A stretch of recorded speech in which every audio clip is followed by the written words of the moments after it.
Namaste. Welcome to Universe, where the founder of Unlearn Living, Mr. Kuldeep Kalavar, graciously shares all his knowledge on the Vedanta and the science of living. He answers questions that are directly part of your life, my life, our world, and our universe. Good morning, sir.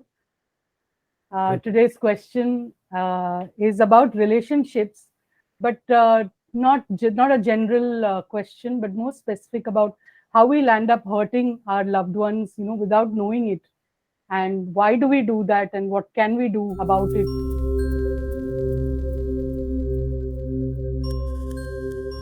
Let's understand what actually happens. Let's take a day-to-day incident. Every day we are dressing up to go to office. You may be wearing a suit or maybe a formal dress because you're going to work. And the moment we put on that dress and we leave our house, now we are somebody else. We have got a label. We are a manager, we are a president, we are a chairman, we are an executive, whatever it is. We are now that label. And in the office, we are very careful about how we deal with people, how we talk to people. We put an act. I would just say, to cut it short, we put on an act because we talk nicely. If it's a customer, we make sure we don't irritate him, or we make sure we say the right, use the right words, and we are very courteous, etc. When we are with the boss, we are very humble and yes sir, very nice, etc., etc. So uh, outside the house, we put on an act. I'm not saying it's intentional, but it just happens because you're putting on, you're playing a certain role in your office, and the behavior has to suit that particular role. So because if you do not do that, it's quite possible it may hurt you, because if you talk rudely to a customer or somebody like that, then it could be a little disastrous for you. But there are times when you're putting on an act, but you have no choice, but because you're there in that environment, but you have to behave unnaturally. So you may be getting angry inside, but you have to suppress your anger, your frustration, your refusal to accept. But on the face of it, you are accepting it, yes sir, yes sir, but then inside you're seething. Now during the day, all these frustrations, these disappointments, etc., etc., plus the positives, negatives, we accumulate a lot of these aspects within us. The moment we go home, we can shed our costume, we can shed our role, that dress, etc., and get back to our natural self. Now that anger, that frustration inside, which is emotional pent up, which is pent up inside, needs an outlet. And when you're natural, you're with people whom you love, because when you're natural, that's when you can behave your natural self. You can be your natural self. You don't have to put on an act at all in front of them, because they are yours. They are your loved ones. Without realizing it, all that frustration, that anger begins to get ejected, I would say projected out. And you need a target. You need a object on which you can vent your anger. So who is the most easily available target for you? Your loved ones, because they love you. You love them. You can be natural with them just like they are natural with you. So you take it out on them without realizing it, that you're hurting them very badly.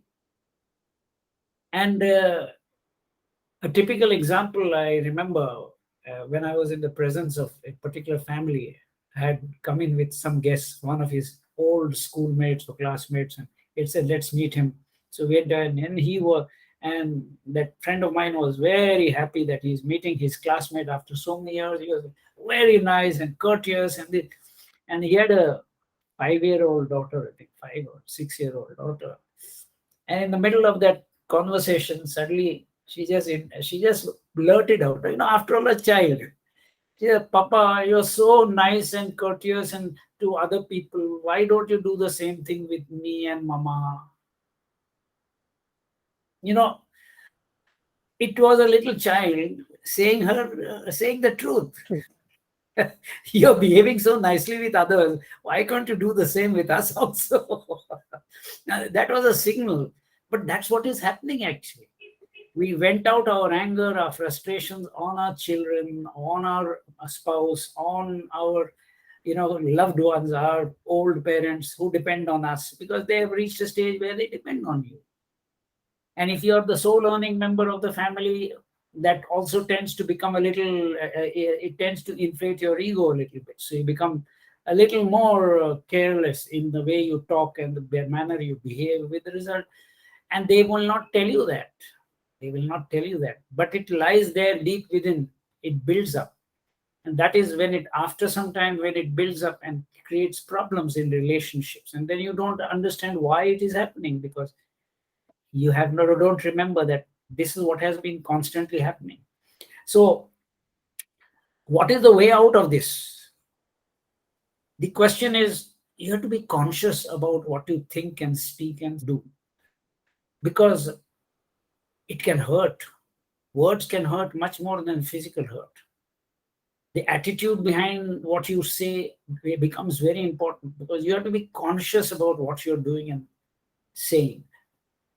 And in this, your family members play a very important role in your life, which most people don't recognize. You go to society, social gatherings, to professional meets, etc. You are putting on an act because you're very cautious, because you do not want to spoil the image that you have created or you wish to create in that particular environment. You're very careful about what you. At home, you don't care because it's a very natural environment. There are no constraints, no limitations, and you're amongst your loved ones. But your home actually provides you something else which you're not, most people are not aware of. Your outside world gives you recognition, it gives you name, fame, money. These are all quantitative things which are dependent totally on your success. If you're very successful, you get a lot of name, fame, money, etc. But when you come home, all that doesn't matter, because what only matters here, that is quantity outside. Inside, the moment you step inside the door of your house, it is only quality. Money is important, no doubt.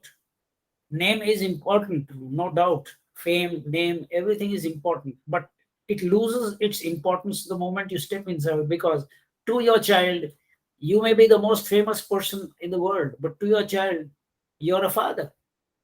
To your spouse, you're a partner, life partner. All those labels are there, but they recede in their importance, because now love, caring, sharing becomes the most important parameters in the house. These are qualitative aspects. This money cannot buy. However much you may have your friends and contacts and likes, dislikes, whatever it is on the Facebook, etc. Here it is actually physical. It is here real. This is expressed. This is experienced. This is not experienced outside. Now, when these little factors are not taken into consideration, that quality of life begins to erode. After some time, that love which was there begins to erode. That caring, sharing begins to erode. Now you begin to miss it and you don't understand why it's happening. So, that quality aspect of life is what is provided in the home. Second, your home is an oasis for you. This is the place where you can totally unwind yourself, become your natural self, and get ready for the next day's battle outside.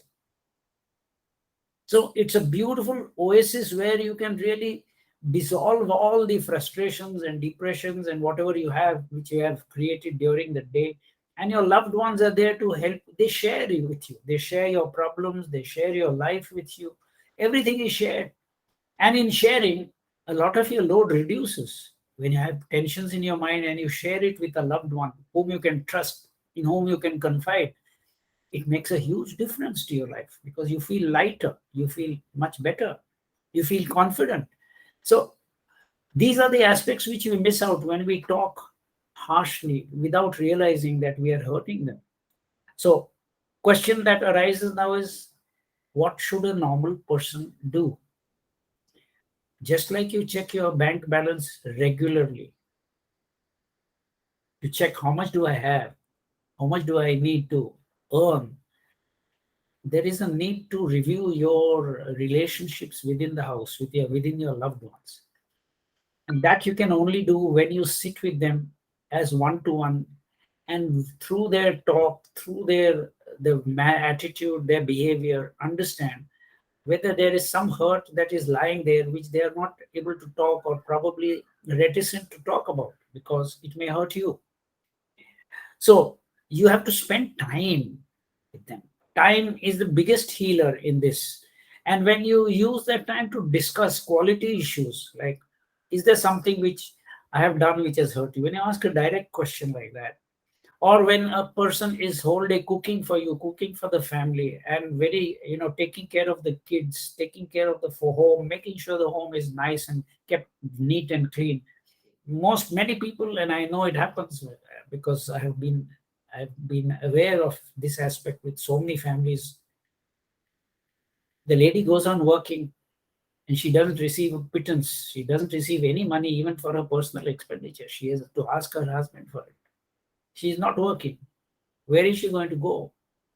That recognition that my wife also needs to support herself, that also she needs also some money to spend for the little things that she loves to buy and spend on.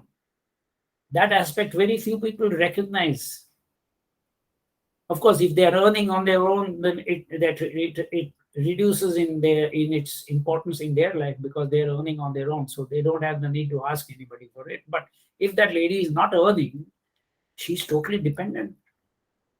Now, if the husband is not conscious of the fact that he has to provide for her also a certain amount. So these are all issues which can only be done when you sit down and review. Am I doing this? Am I doing this? Is my child happy? Am I spending enough time with my child? Am I spending enough time with my wife to sit down and discuss what are the issues which are troubling her? What are the issues, which problems we facing her? Am I helping her in her problem? When you sit down and list out all these questions, you can have a checklist which you can review every week or every month, depending on the availability of time. So these are the little things you can take care of to ensure that the qualitative aspect of your life is taken care of. So this is what I have to say on this Right. subject. Right. So I have a couple of thoughts on this. One is, what is, for people who are so kind of obsessed or possessed with, their own activities, their own schedule, how does one bring that thought of being considerate towards other people, or, what does one do in that case? And the other question would be that, what about the people who are at the receiving end? What can they do? I mean, they tend to forgive and forgive and forgive, and that forgiveness keeps growing, to a point where, they don't know what to do. So on both these aspects, if you could tell us more. The first aspect, where a person is very busy with his work, work, work, work. There was this financial, person in the financial markets. He was literally, I would say, 20 hours a day making money. He's made a lot of money. He has enough money, but he's completely tied up with the market, neglecting his wife, his child, etc. Two children. He reached a stage where it hit him. What am I doing with my life? I'm just focusing only on money, money, money, money, money. By that time, the relationships had soured so badly that he was in danger of losing everything except his money. And the first thing which happened was, fortunately, he's also a student, because normally people don't discuss personal issues. But I think it reached such a head that he discussed with me. I said, just as you have given so much time, if you are giving 20, 18, 19, 20 hours to your work, can you give your family about at least one day in the week? Can you give it to them?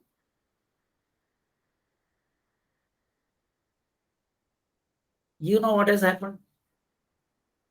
It's now about 3 months since he decided Saturdays and Sundays I am going to devote to my family. In the last couple of weeks, things have changed so dramatically. I tell you, the kids are so happy, the wife is so happy because he doesn't have a shortage of money. So they plan out Saturday, Sunday, we will do this. So whole family is busy planning. They're excited. They're looking forward to going here and going there, and maybe in the city itself. But for the small children, they're small. So for them, going out with the parents and enjoying, the merry-go-round, giant It's an wheel. experience. So for them, it's exciting. And the wife also is enjoying herself because she's got her life back to normal. A little bit of care makes a huge difference. So it needs time, it needs a bit of attention. If you can devote attention, it doesn't call for too much of time, but if you can pay attention, recognize it's needed, I think that's the best medicine for any of these issues. Yeah. And for the receiving end, Up to a certain point, there is a limit which every person can bear and absorb also, provided he knows that there is a future behind this. I mean, there is something good in this whole thing. When a situation happens, when you have reached a limit of your, you don't need to go to that extreme limit and then do it, but it is always better to talk directly with the person concerned. It may be your boss. If you do not do it, it can hurt you very badly and it can leave scars in your system inside, which is very difficult to erase. So it's better to be transparent about it. Ask your boss, when can I meet you, sir? There is something personal I want to discuss with you. Ask for time and tell him, I want to discuss with you, Aram say, without any disturbance. So when is it I can come? Wherever, whenever, at any location, not necessarily the office. You can meet outside, inside, wherever you choose. But I want to spend a little time with you, sir. And then explain very clearly. Because there was this one person who, he was the head of the department, but the general manager would come. He was a very, I would say, a short-tempered fellow. And in front of the department, about 100 people, he would shout at the head of the department in front of these people, keeping the door of the cabin open. So he just walk into his cabin and start shouting at him, and So for about for on 2 or 3 occasions, he bore it, and then one fine day he realized that my image in the eyes of my subordinates is getting marred by this. So he asked for time and he went and talked very frankly. He said, this is what is happening. What is happening is you are not only hurting me in the process, you are destroying my image in the eyes of my subordinates. So isn't there another way that we can handle this? If you're angry with me, you call me to your room and you can fire me as much as you want, but not in front of other people, sir, if you don't mind. Secondly, it hurts me, especially when you say things which I know are not true. So before you accuse me of anything, is it possible you can ask me, Mr. So-and-so, is this correct? This is what I have heard. Is this right? Is this correct? Just ask me now. I will tell you exactly the truth as it stands, instead of you assuming that I'm guilty. So it's better to be frank with your subordinate, with your superior. I can go on giving you examples, but not only this, there are people who are worried about their future. They don't know how to talk about it. Do I have a future in this company? It's better to talk about it. Ask your, is there a future? even with home relationships, Yes, and marriages, and or so this is huge teenagers, subject. and Yeah. it's a huge subject. Transparency is the only way. Transparency where you're frank and you can be frank without hurting the other person. Because ultimately you want to keep that relationship and you want to make sure it's a good relationship, a respectful relationship where both parties respect each other. That's all people want. So if you can arrive at that, there's nothing better than, whether it's in the home, you give and get respect, whether it's in the office, you give and get respect. And when you don't, Talk about it, whether at home or in the office. Talk about it. This is the only solution. If you like what you're listening to in this series, hit that subscribe button and the bell icon right away. If you're curious about this subject and want to know more about what we do at Unlearn Living, you can visit our website www.unlearnliving.in.